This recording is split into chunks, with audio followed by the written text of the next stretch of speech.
are live. Welcome, everybody. Thank you guys so much for tuning in. Happy Friday. If you are new to the channel, welcome. I am Chris with Monsters Under Our Bed. We cover true crime, mystery to the missing.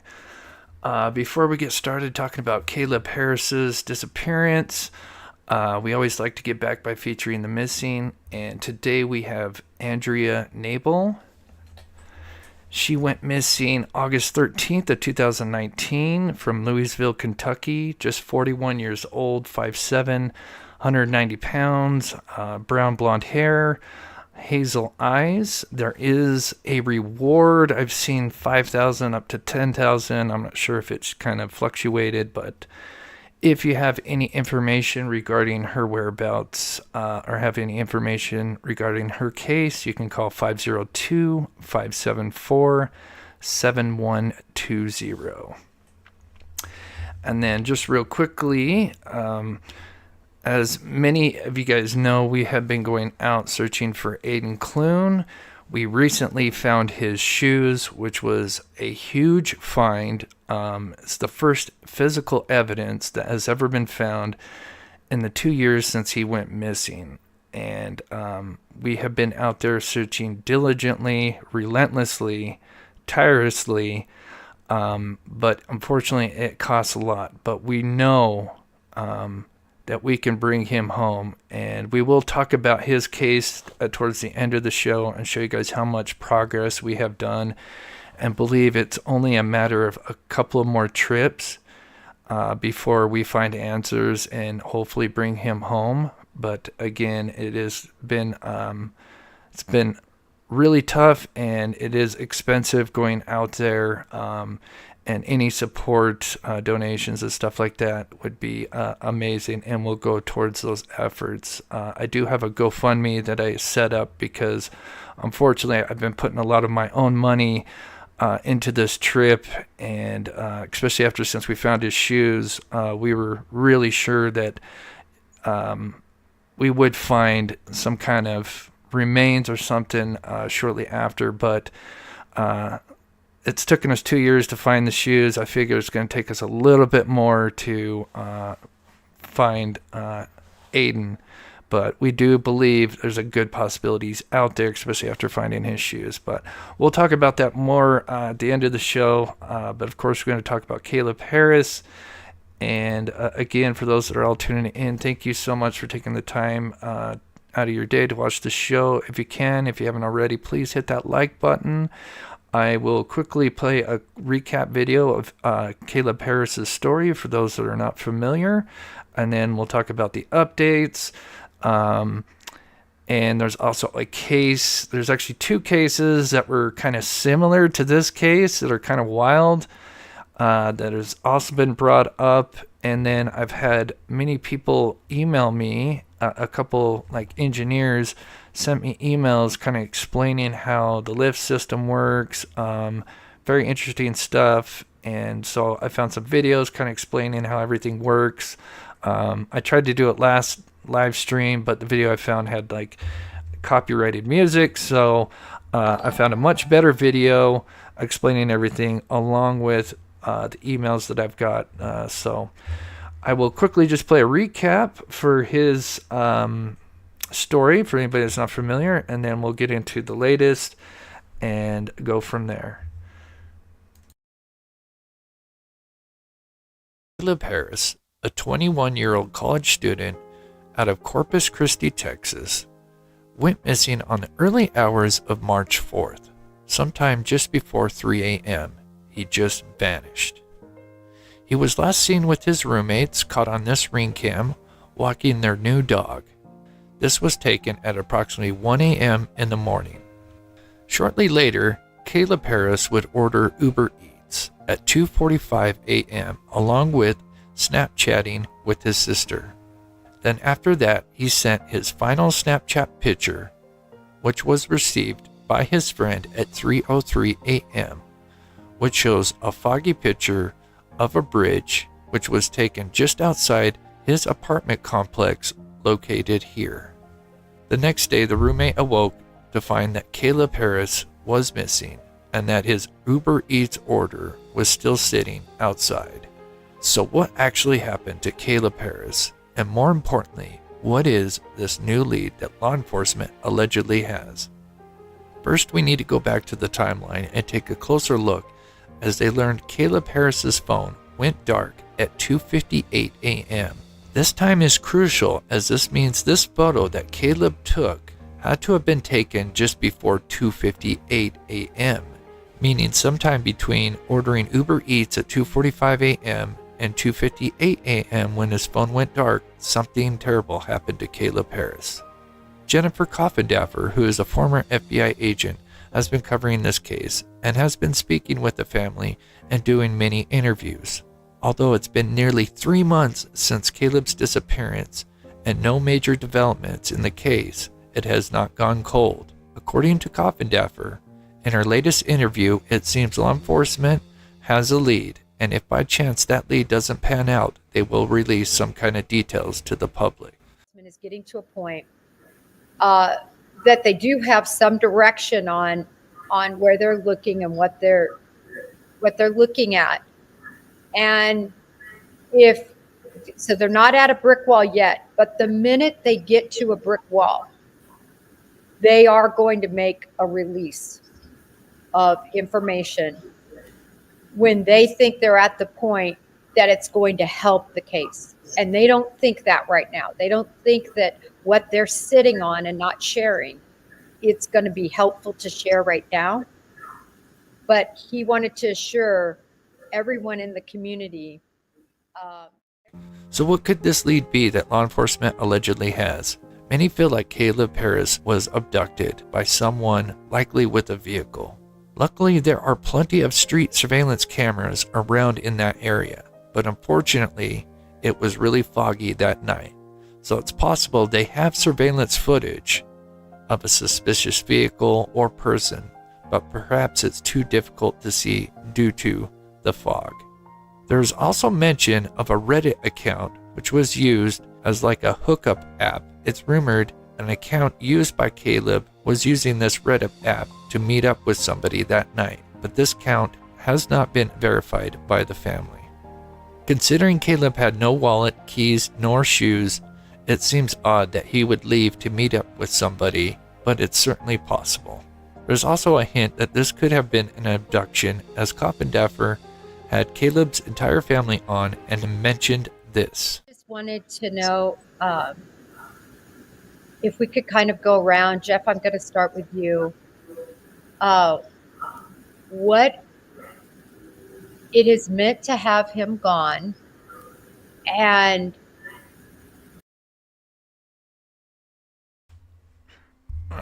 Okay, so I'm going to pause it there because I'd like to get your guys' thoughts on this. I thought this was really telling. Whoa, what's going on? Okay, there we go.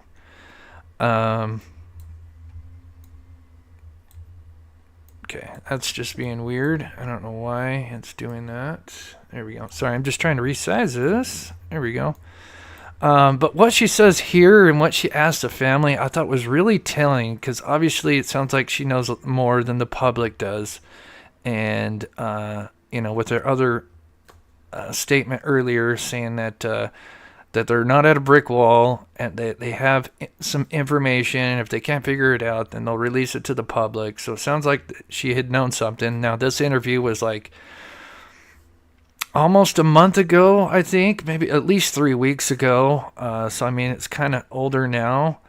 But I still think it gives us some clues. But I'm going to play this, I just want to shout out Jennifer. Thank you so much for the $20 super sticker.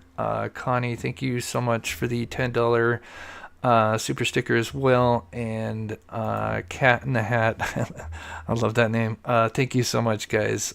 Really appreciate it. Means the world for the support.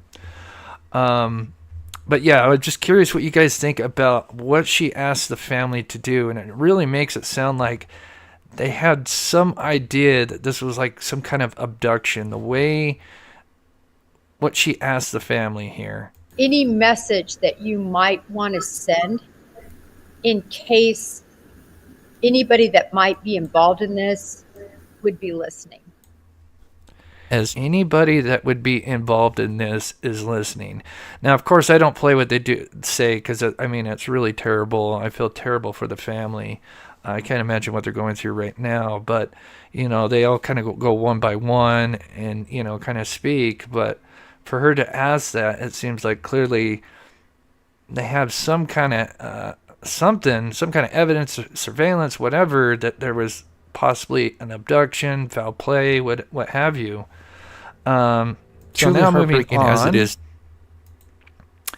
I did do a video kind of talking about cell phone, but for anybody that hasn't been caught up to date, as of Monday, they did find human remains. Now, they have not been identified, and it's going to take maybe up to 6 weeks to identify them. So we'll just play this clip real quick. Found not far from where a New Braunfels man went missing in Corpis Christi. Now, Corpus Christi police confirming tonight that the remains were found in a water lift station. The collection point is 40 feet deep and had to be drained to recover the remains. Now, to be clear, there's been no confirmation that the remains belong to 21-year-old Caleb Harris, who you see here, who mysteriously disappeared from his apartment in March. We'll, of course, continue to follow this story and bring you any updates as we learn them here on air and online at KENS5.com. Confirms the discovery of human remains inside a wastewater lift station near Ennis Joslin at Lexington and Holly Road. Yes, several agencies along with CCPD and CCFD have been on scene since 3 o'clock this afternoon. That's also where we find Josh Maxwell. He's live on. What I can start off our newscast and tell you is that there is no evidence at this time that these human remains are in any way connected to the disappearance of missing TAMUCC student Caleb Harris. However, the location... Okay, so we'll skip this forward. So for anybody that's not familiar, they found these remains on Monday. They found them at this little lift station. I think it's Perry Sewer Lift Station, something like that. I know it has Perry Lane Lift Station. And we'll explain what that is. I found like the perfect video. And the funny thing is, it was actually on the Facebook page of his discussion group. But it kind of explains how these units work. But what's interesting is, as you can see here, they're they're fenced in. They got barbed wire. Usually it's a city official, a city worker that goes in and, does maintenance if they need to. And they recently had some storms, and I don't know if that's what caused them to go check this place out, or this particular station out, or if it was because of the remains. But there are water levels that are being tested constantly and being calculated with machines. And I got a video kind of explaining that. But the remains were found in this. And so the big question is did this body end up going in through like a manhole, and then it traveled into this station here? But I did have some people email me saying that although it's possible, at the same time they're supposed to have like some kind of like metal screen that shouldn't allow a body to end up in this. I don't know if they're all the same or some are different, but we will play they were found at kind of explaining how this works. But really bizarre. Body was found on Monday. Again, it's going to take possibly up to 6 weeks. I had somebody that I know pretty well. There was a photo that supposedly was leaked out. It was a picture of the body. I haven't seen the actual picture, but I had somebody that did see it when it popped up and kind of explain it to me. From what they said, that the body appeared to be intact. It seemed whole. It seemed like it was facing down. They said it appeared to be male. I don't know how you could tell, but they said it just kind of by the physique appeared to be a male. The body also appeared to be kind of blue teal. I don't know if that's from the decomposition of the color of the body. We know he was wearing teal pants, but they said also kind of like the top half looked like it was blue as well, so they couldn't tell if like that was just teal pants and a teal shirt, or if it, or if that's just the body didn't have clothing and that's just the color of the body. The picture, obviously, I'm assuming was probably not that great, but so that's what I've heard about the photo. But anybody that's wondering, as far as like, they say human remains, some people might think, it's, bones or, something much smaller. From what I understand, the body was fairly intact, which really makes this even more bizarre because some people are saying it's almost like they would have to purposely drop this body into this station here, which is really wild.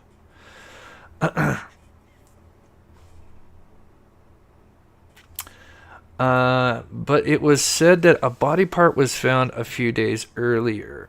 That's interesting. Okay, so I didn't want to say anything, but apparently they also mentioned this, but I didn't really want to say anything, is they thought they had seen what looked like part of an arm that was detached from it. So I don't know if that's it.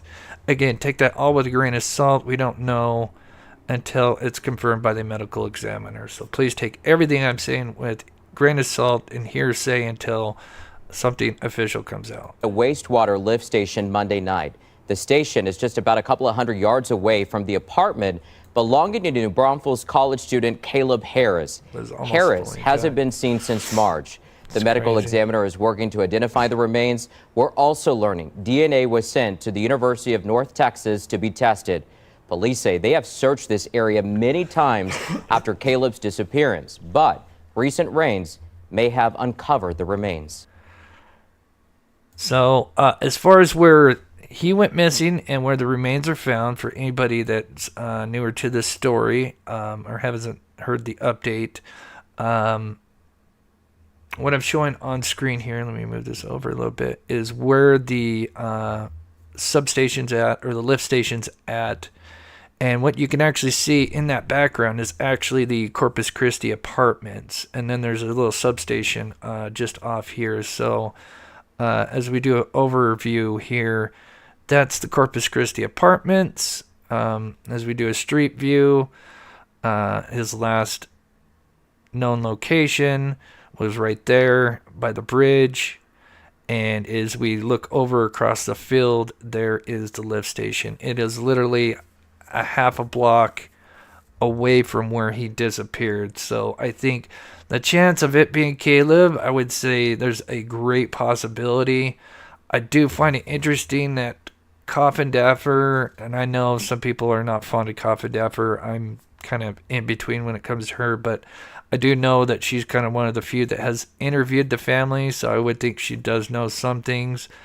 And I would think that they would come out and say, no, we know this isn't Caleb, but they haven't. So I do think that Metropolitan Council and also, could also make it seem like lean more towards it Environmental being Services. Sorry. That's so this is what this station is. This is the perfect video, and it doesn't have copyrighted music. It's very short. Just kind of explains how everything works. This video will follow wastewater from its source through the local sanitary sewer system into a regional wastewater lift station. Wastewater begins in 200 homes and yards. buildings Wow. when dirty water is sent to the local sanitary sewer system through a drain or toilet.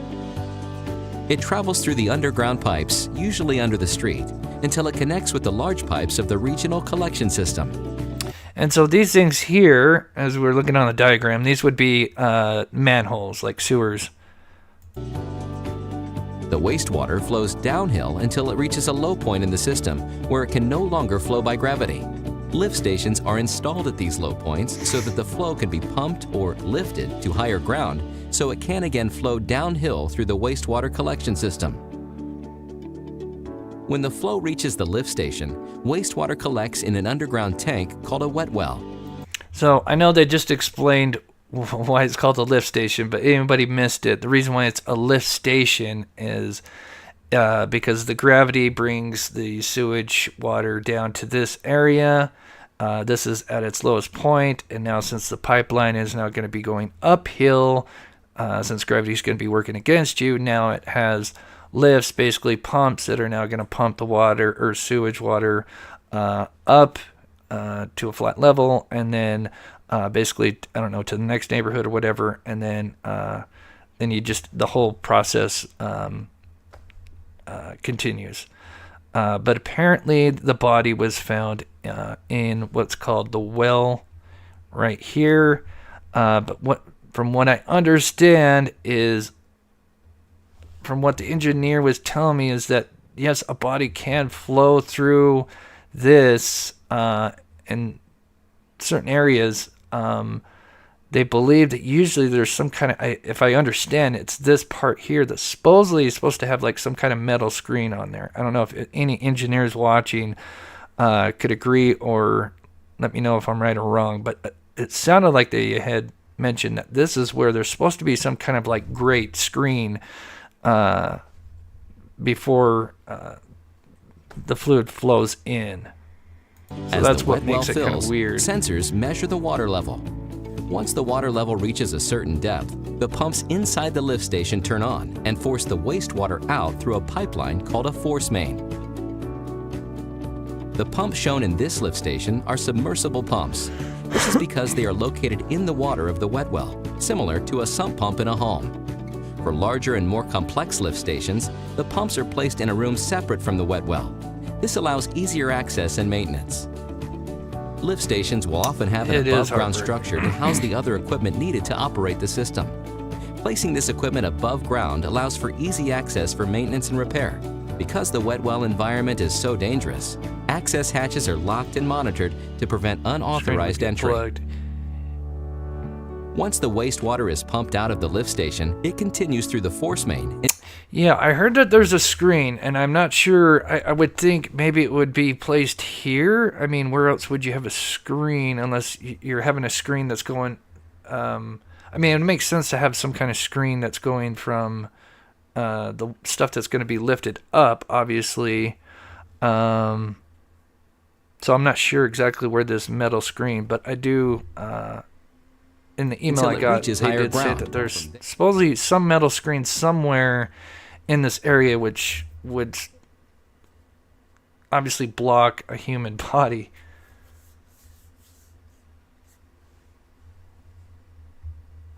And here was a diagram that somebody got me of. I'm assuming these are the manholes and what they are, but here is a closer look at this place, because if he didn't go in a manhole by himself or forced in there, then the other alternative would be that somebody took him to this particular station and got through this gated area that has barbed wire with a, clearly it's locked, and placed him in there. Were pulled from. City workers pulled the remains from this facility yesterday around 3 o'clock. Across this field, you can see an apartment complex. That's where we've joined you from before. That's Caleb Harris's apartment complex. That's where he lived in the last school year as he attended Texas A&M Corpis Christi, and it was from right outside of there that he disappeared on March 4th. We have brought you this story through the last couple months. We've talked with police here in Corpus Christi, and we've talked many times with Caleb Harris's family, and all they want is their loved one back. I spoke with Randy Harris, Caleb's father, earlier. He says they are hoping and praying it was not Caleb that was pulled from here yesterday. They want Caleb home safe, and they want him home alive. They are praying for whoever it was and that person's family. Now, this entire area, so close to Caleb's apartment, has been extensively searched many times over. Corpus Christi Police Assistant Chief Todd Green told me earlier on the phone that for someone to get into this, now this is a lift station, it means the body ended up in the wastewater system, the sewers, and somehow made its way here. There was a lot of rain here last week. Things could have been moved around. He also told me the body was in an advanced state of decomposition. There's a lot of speculation online and people want answers, but CCPD Chief Mike Markle says we're all...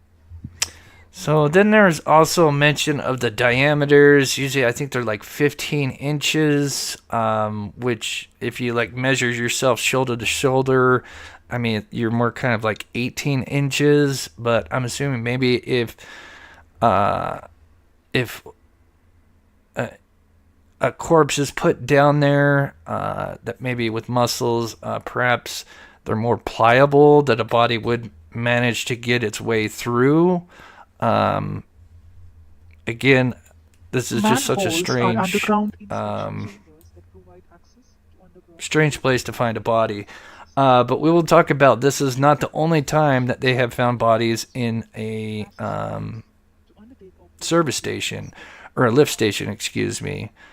We'll look at that here in a minute, but that's pretty wild. But here is just them talking about the sewer lines, and then there's also, because some people thought, well, because he was really close to the drain, the storm drain, that was he washed into that, and that somehow connected into the sewer line. But from what I understand, those two are separated. As you can see in this diagram, you have the sewer pipe and stormwater pipe, and these are separate from each other.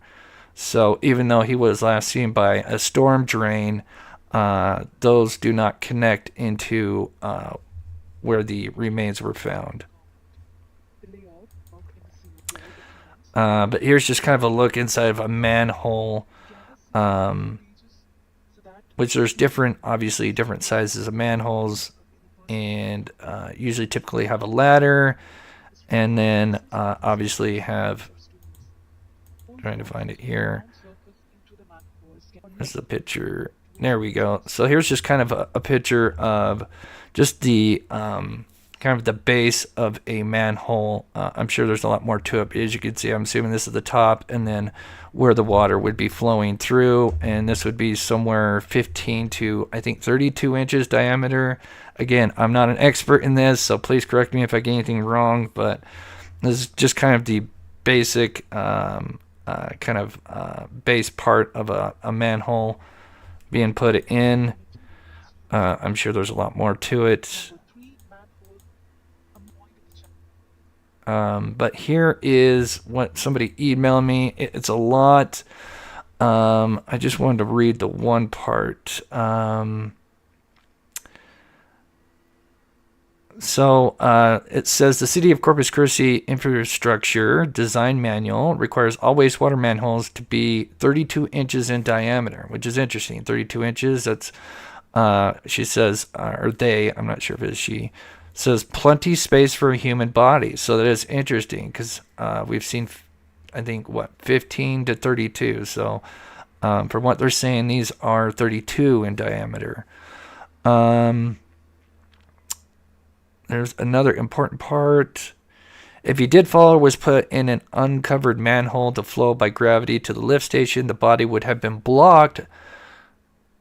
The body would have blocked the flow to the lift station, signaling the operator to investigate the issue. So basically they were saying if he had gone in and he flowed through the sewer system, it should have been blocked, and then they should have been alerted.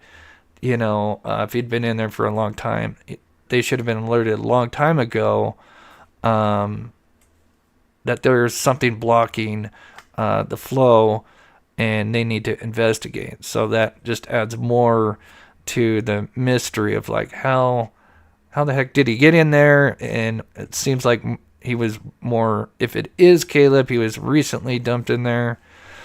There's also there's one other thing. Most lift stations are 6 to 14 feet in diameter. It's basically a large concrete manhole with pumps in the bottom. We just saw the video of that. And then there's one other thing here. Almost most plants have a headworks, aka metal screen of some sort, to filter out larger solids. Maybe this is where the remains were found. Gravity lines could be larger, 8 inches to 24 inches, but a human body would restrict flow and signal an issue to the pump station. So kind of interesting stuff. I apologize. It's probably really hard to read. But I appreciate the person that sent me that email. It is interesting. Then moving on to the stormwater system. It is separate from the sewer system. Basically, in short, the stormwater and wastewater are two separate drainage systems. Stormwater system is a system of roadside ditches, underground pipes and culverts, streets, curbs, and gutters, and major collector ditches that convey rainfall runoff directly to our streams, creeks, and bays without any treatment. The wastewater system is a network of underground pipes to transport wastewater to homes, business, wastewater treatment plants, yada, yada, yada. So, for anybody that thought maybe, oh, I went in here, because there are some kind of pipes and systems, these are obviously the storm drain things that are set up here, but they do not connect into it. So I thought that was kind of interesting, because I'm sure some people may have thought, since he was last seen there, did he end up in there or climbed into one of the, because I think there are some like some pipes that go through some of these, connect somewhere else, but they do not lead to where the remains were found.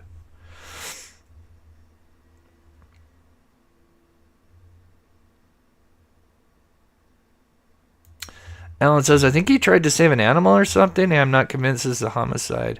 Yeah, we don't know. Obviously, we still have to wait till, we still don't even know if it's Caleb, but I mean, I would think how close to the proximity, you would think that there's a likely possibility that it'd be Caleb. Nobody else has been reported missing that we know of. But again, we still don't know until they identify.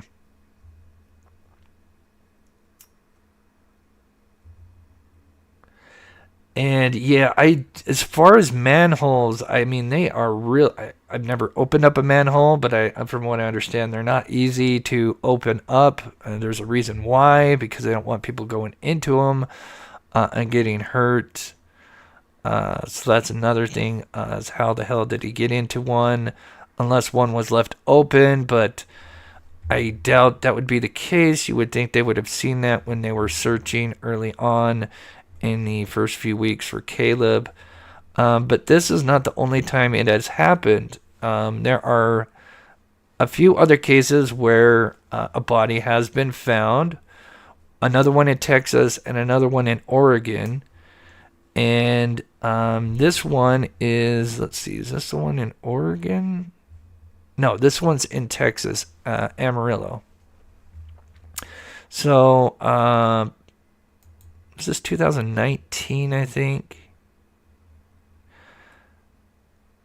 To look at the date. I believe it was 2019, but a guy, and they still, as far as I know, I don't even know if they've still identified him, but a guy, a white or Hispanic male in his 20s, 6'1", was found inside a similar thing in a lift station.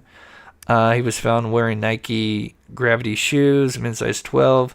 They have not identified him, at least in this report back in, I believe it was 2019.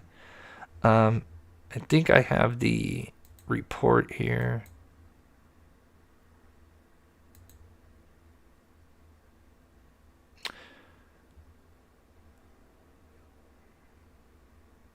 I think that one says the same thing, but this was in Potter County. Now, this particular case is, even though it's in Texas, it is kind of much further. You've got Corpis Christi, which is kind of like south, basically the south end of Texas. Amarillo's much further up north, so it's like, I think, like 10-hour difference. Violent Crimes Unit continues to investigate the death. But very odd. And then you have this guy, Noah, who was found in Oregon. Same thing. 24-year-old Noah Dewitt. His body was found at a Eugene pump station last week and identified over the weekend. Dewitt was a musician, an artist, and a graduate of the University of Oregon. Ben Brubaker lived with Dewitt for 4 months before he disappeared back in February. Brubaker reported Dewitt missing and said he was distressed and in need of help. Brubaker says he had a bad feeling when he heard the news last week about a body being discovered in a sewage facility near a park Dewitt often went to. You know, the fact that it was in that park made me very afraid that it might be him, so I called the detectives immediately and was just trying to talk to him because I just had a sinking feeling that that might be our friend. Meanwhile, hundreds of friends and family have been posting on Dewitt's Facebook page, remembering the good times. Brubaker says there were claims over the last few months that people had seen Dewitt out and about around town, but no sightings were ever confirmed. Of course, you can count on News Source 16 for continuing coverage. So what's absolutely wild with this case with Noah is he also left, but this was in Oregon, he also left without his shoes on. It's actually, I think I highlight it really right here, which is really just bizarre, even though it's many states away. But he was found in the same type of thing, and for some reason he just kind of ran off. They don't know, maybe it was mental health or something. And the other striking similarity next to the shoes being missing, that he just walked off with his shoe without his shoes, is it took him I had to find it in the other report. It took him 15 weeks until they found his remains. Now, why I think that is interesting is it was basically 15 to 16 weeks.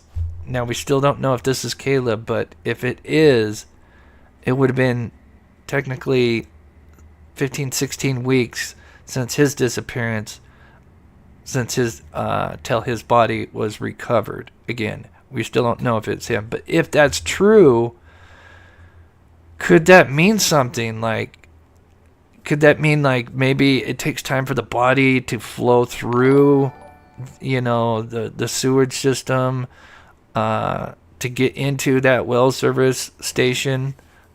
But I just thought that was kind of interesting that it took 15 weeks, and here we are.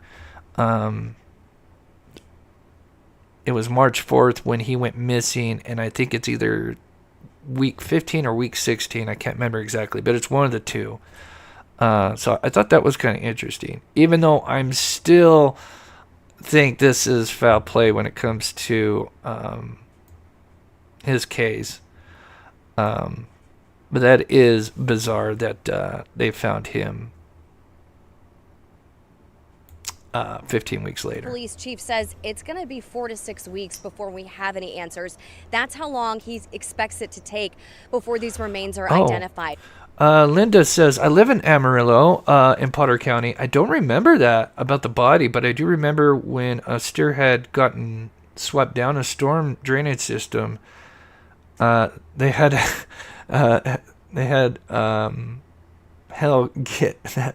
they had a hard time getting that steer out. Oh my gosh, I bet. Oh, that sounds terrible. Henry Dog, thank you so much for the $200. That is so awesome. Thank you so much to you, Chris. I really appreciate that, Henry Dog. I know you're an amazing supporter. As you guys know, any support will go towards me going out, not just me, but the group going out and searching for the missing. But thank you so much. That is awesome. Anyone know what the weather was like in Texas that night? The only thing that we know is that it was super, and I don't think this is a coincidence, is it was super foggy that night. So I think if it was foul play or an accident, I think the fog would have played some kind of role in that. I'm just trying to go to the footage where you can see that it's super foggy. Just right here. But yeah, it was super foggy that night. And I think that might have been part of the reason maybe why he took that picture of the bridge. May not even been just the bridge that he was really focused on. More just to show how foggy it was that night. But then again, the Reddit account, which has been talked about, which he was apparently using for, kind of a hookup site, even though it hasn't been officially confirmed. Many sources that are even fairly close to the family say that was Caleb's account, and it seemed it was very active just before he went missing. So perhaps somebody picked him up with foul intentions, and then from there, who knows? Was he placed down there recently? I'm sure the medical examiner report will reveal a lot of things. One, if it's Caleb, and then two, I think the next biggest thing, foul play, and then the third would be how long was the body down in there.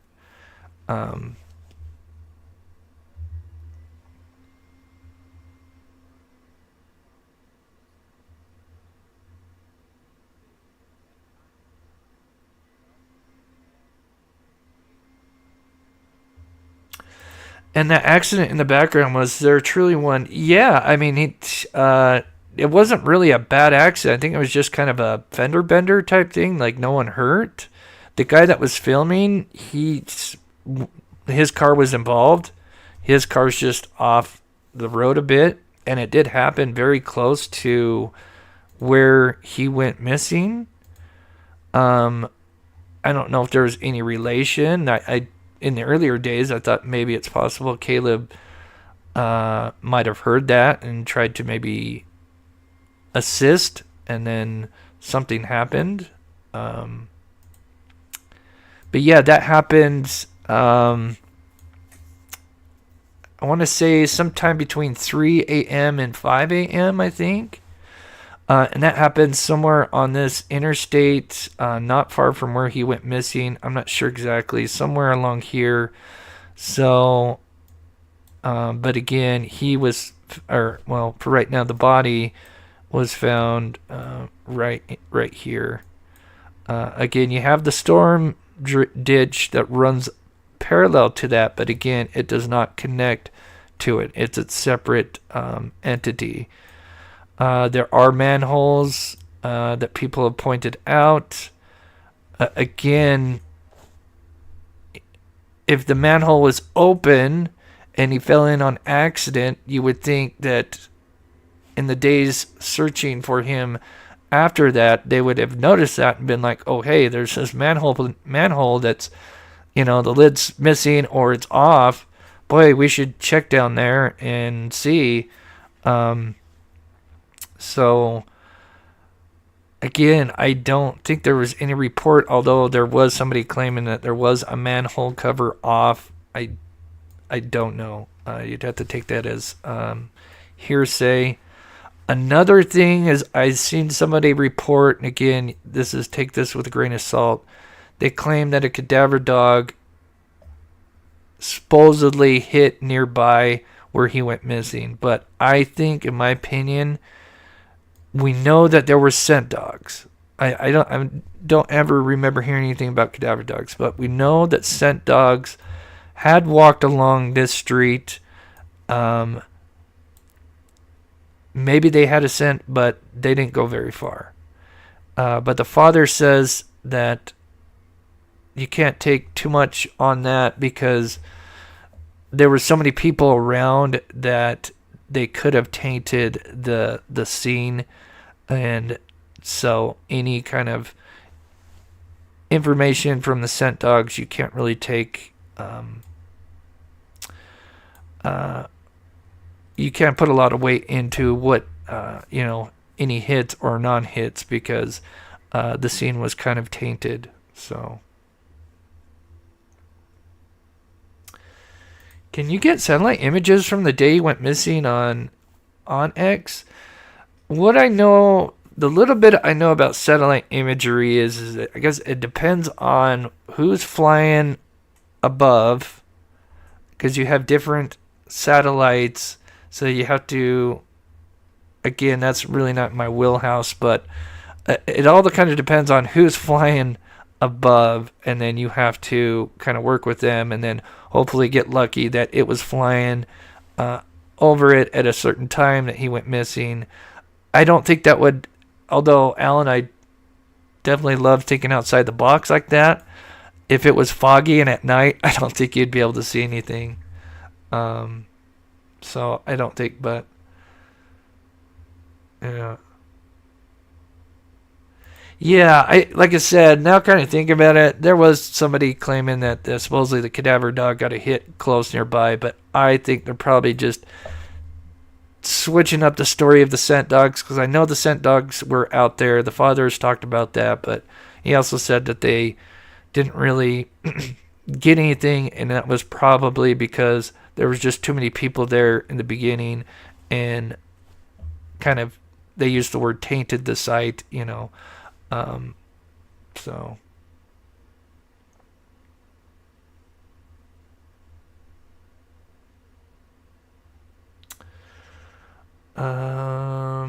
Let's see if there's anything. Again, I doubt there's going to be anything. It's only been, 4 days since he went missing. Let's go to Twitter, I guess, real quick and see if there's anything new on his case.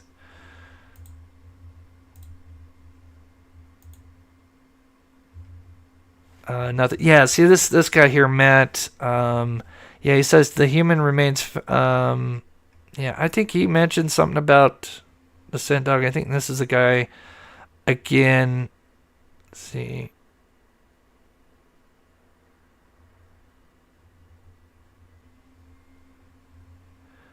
Yeah, I'm pretty sure it was him. So this is what I find interesting. Jennifer Cobdever, she says the body found in Corpus Christi was badly decomposed. It will take a lot to determine who it was, but they will. In prayer that it is not Caleb Harris. Again, I would think, even though I know some people are not a big fan of Jennifer Cobdever, the fact that she has spoken with the family, the fact that she doesn't come out and say, we're pretty sure that's not Caleb, makes me more lean towards, I really think that is Caleb.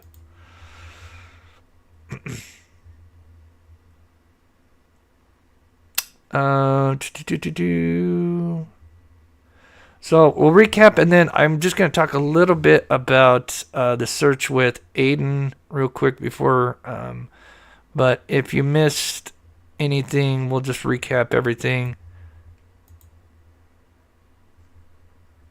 Connected to the disappearance of missing TAMUCC student Caleb Harris. However, the location not far from Harris's apartment complex is fueling speculation. And actually, to add some context to that speculation, I do want to tell you that I did speak with an elderly couple a couple of hours ago, and they were telling me that they actually parked on the side of the road for around 3.5 hours just because they were. And to clarify, this whole location was searched days after the initial report. So all this whole area has been searched many times over by volunteers, specialized canine units. You're speaking of Caleb Harris? Yes.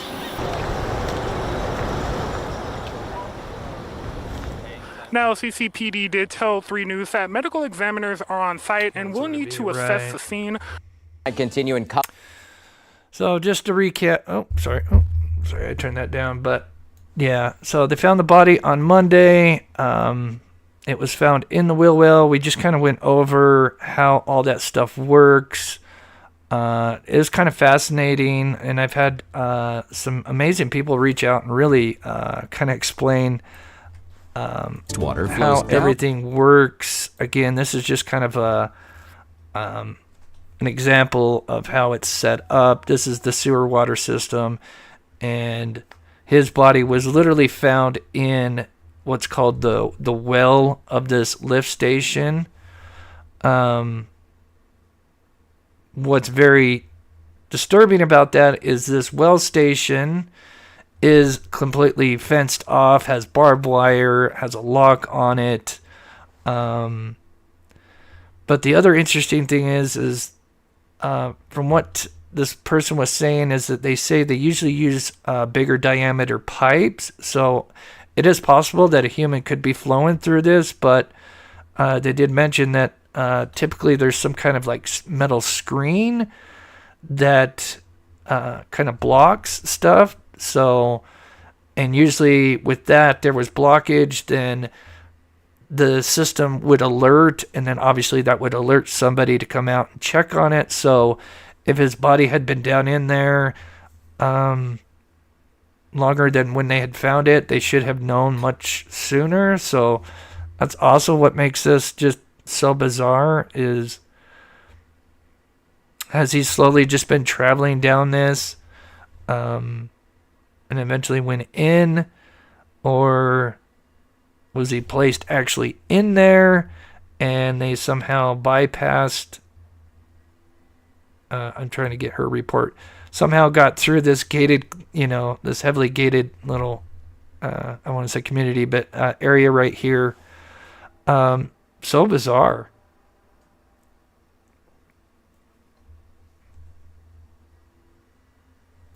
Kelly says, I believe they know way more than they're telling us. Yeah. Yeah, who knows? The weird thing is that in the other cases, especially with the guy that was found in Amarillo, Texas, that was like 2019, and I couldn't find anything about his body being identified, which is really weird. And then with the case of I forget the other guy's name, I apologize, Noah, that happened in Oregon, they never mentioned if it was foul play or if it was just an accident. So just really bizarre.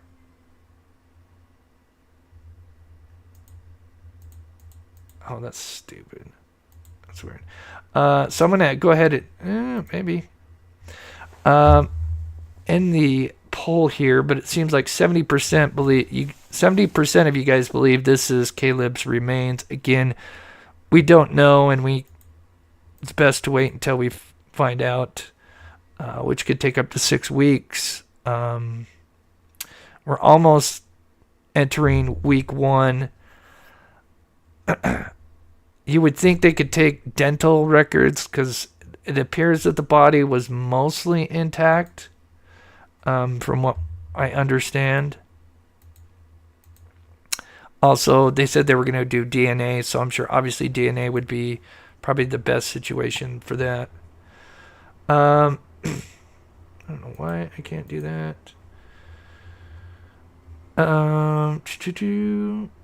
Can you show a Schewitz map of that area to see how that big pipe is exactly, how big that pipe is exactly?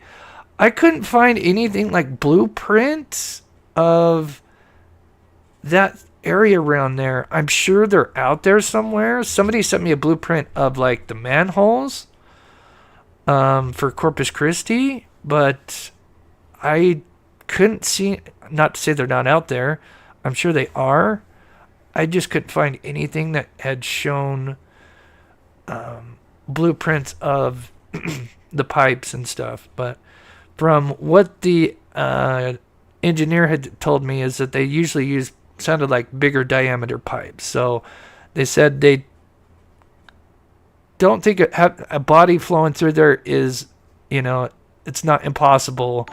The more impossible part is if there was some kind of screen that led into the well, how that didn't block him, or again, that's kind of an area that still I fully don't understand.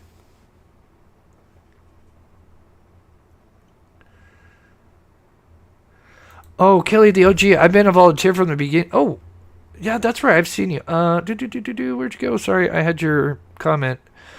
I've been a volunteer from the beginning and know that area was searched thoroughly and multiple times. Yeah, I mean, that's right there. It's an open field. I would think, yeah, I seen short clips of the searchers out there. And I mean, yeah, I mean, this is, from what somebody said, I think that might even been you, 200 yards from where he went missing. So, again, until we have 100% know that it's him, I'm sure a lot of people, if we do find out that's him, are going to be just absolutely baffled.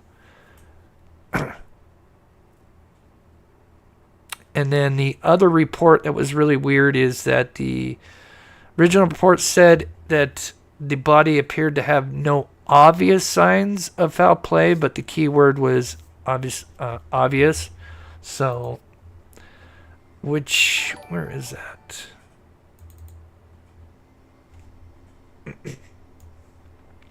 So everyone, I'm not going to read this entire thing, but I read this last time, but this is them just talking about the remains that were found on Monday, and the big part was detectives are attempting to determine how the remains found their way into the wastewater lift station collection well. The remains, which bore no obvious signs of homicide, were transported to the ME. So again, no obvious signs of homicide, but I'm assuming with the body being in a badly decomposition stage, I'm sure that will take some time if there are foul play involved. Sorry, I'm losing my voice.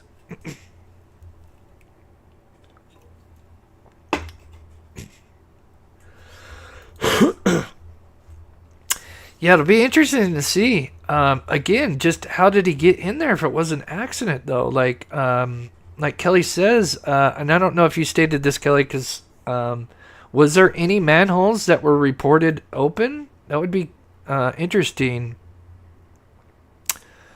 I don't know if you can answer that or not, Kelly, but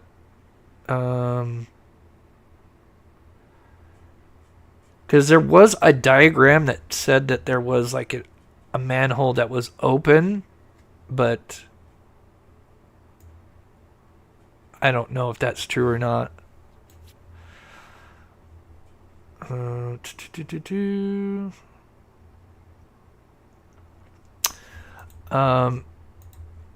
Alan, thank you so much for being a member for 7 months, and thanks for the coverages and the searches. Of course, it is my pleasure to help people.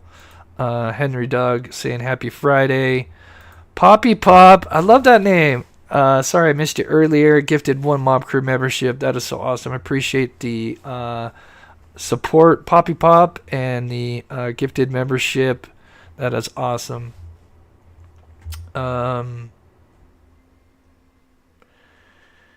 Yeah.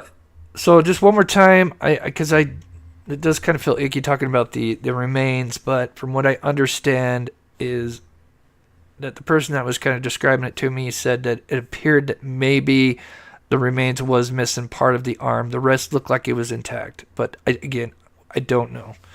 So again, we'll have to wait for the medical report on that. Trying to think of anything else. So just real quick before you guys head out, I think as most of you guys know, not only do we cover true crime, but we actually go out and help with the missing. And right now we are working on Aiden Cloon's case. If you'd like to learn more, I've got tons of videos about his case. But we've been going out searching for him for the last 2 years, and literally a week and a half ago, we actually found the first physical evidence, and that was his shoes. Just quick recap on Aiden Cloon. He went missing out of Wells, Nevada. This is kind of an incident where it's mental health related. He'd pulled his truck over off the side of the interstate and just wandered off into a desert that had a mountain range. And anyway, we've conducted many, many searches, and finally, a week and a half ago, we started narrowing down where we really thought he would be at, and that's within this ring here. And we started grid searching because that's something that's never been done before, because it's just such a huge area. You know, when you're looking at Google Earth, Google Map, whatever, you know, it just doesn't do it justice. It's huge. But we were finally able to find his shoes, which was a huge find. First physical evidence in 2 years. We know now, especially with the shoes, that really kind of confirms that it's most likely that he is there. And there's a similar case called Gwen Brunell, or her name was Gwen Brunell. Her case was pretty similar, out of Oregon / Idaho. Basically, they found her shoes, her clothing, and then they found her remains 0.7 miles from her shoes and socks, because clearly she was walking barefooted. We have covered, just to show you how much we have covered when it comes to his case. Second here. All this green area that you're seeing is area that we have covered. These are grid searches that we have done. We have literally gone out there tying ribbons to trees like every other tree. And again, it's something that's never been done before because it's just such a massive area, but we had narrowed down where we thought he would be. And then we started grid searching. That led us to the shoes. And that was a week and a half ago. Unfortunately, it cost a lot, not just with me, but many others that are involved in this. And unfortunately, when we kind of found the shoes, we really thought we were going to find his remains shortly after. But just because it's such a vast area, and not finding him shortly after the shoes, we knew it was going to take a little bit longer to find him. So long story short is we want to get back out there. These red zones that I've got pulled up are probably the areas that I believe are most likely where he could be at. There's 3 of them, and these are all within 1 mile radius. At the time that he disappeared and his last phone ping, it was 8:17 without his shoes, and the fact that he was in there at that time means that the daylight would have been going dark, the temperature would have been dropping rapidly, and sadly, the odds of him making it out there, especially without his shoes, are very, very slim. And so, unfortunately, I want to get back out there, but with the end of the month, funds are really tight. So I do have a GoFundMe that's kind of separate from my channel, although it's kind of for my living expenses. If I can get my living expenses kind of in check, I can go right back out and search for him and bring him home. And in my opinion, I think it's 2 to 3 more trips and we could bring him home.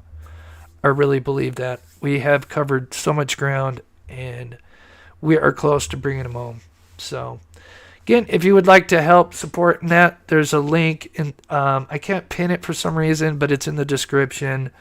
But it is there. But we are going to bring him home. I really want to promise it, but that would be a little too much. But we're going to bring him home, and it's just a matter of time. But unfortunately, it costs a lot of money. So with that, I just want special thanks to everybody taking the time to watch the show. Thank you to my wonderful mods. Do an amazing job in the chat. Of course, we'll keep an eye on the case with Caleb Harris. It sounds like we're going to probably have to wait a few weeks to get identification.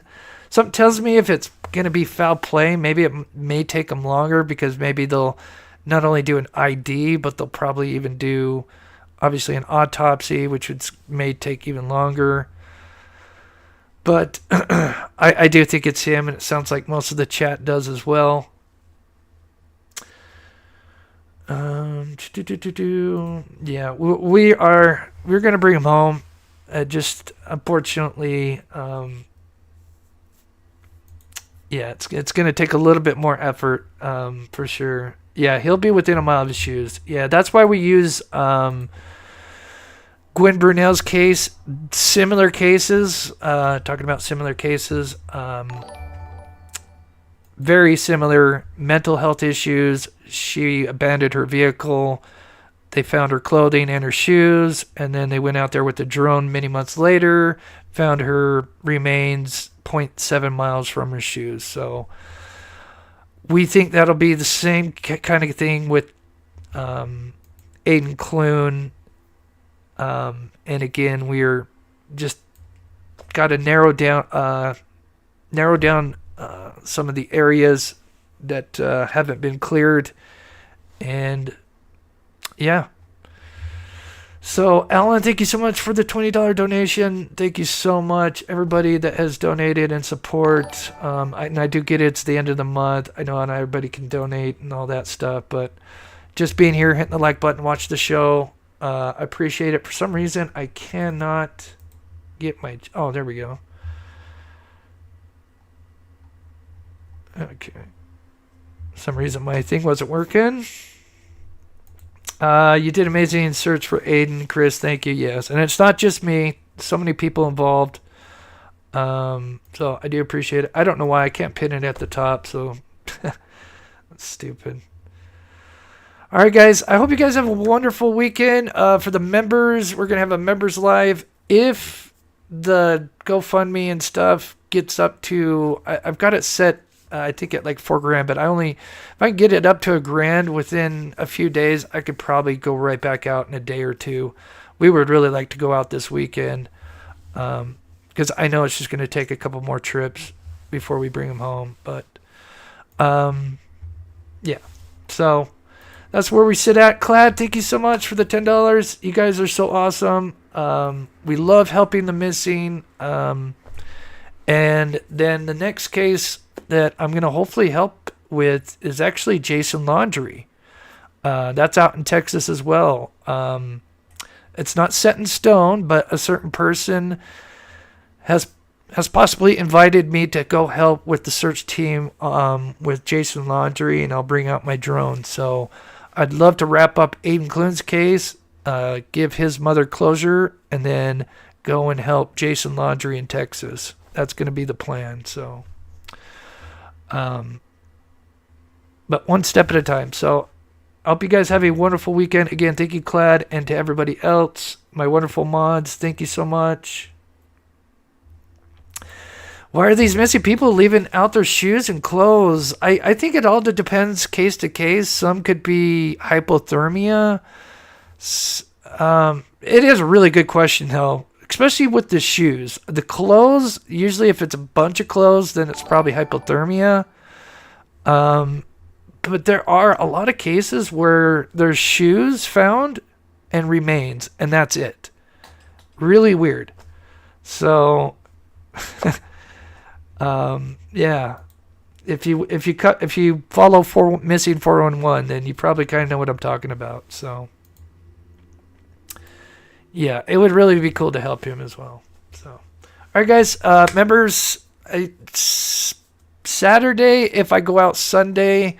If not, then we'll have it Sunday. So I'll probably let you guys know in the afternoon tomorrow. So I love you guys. Have a great weekend. Pet outro.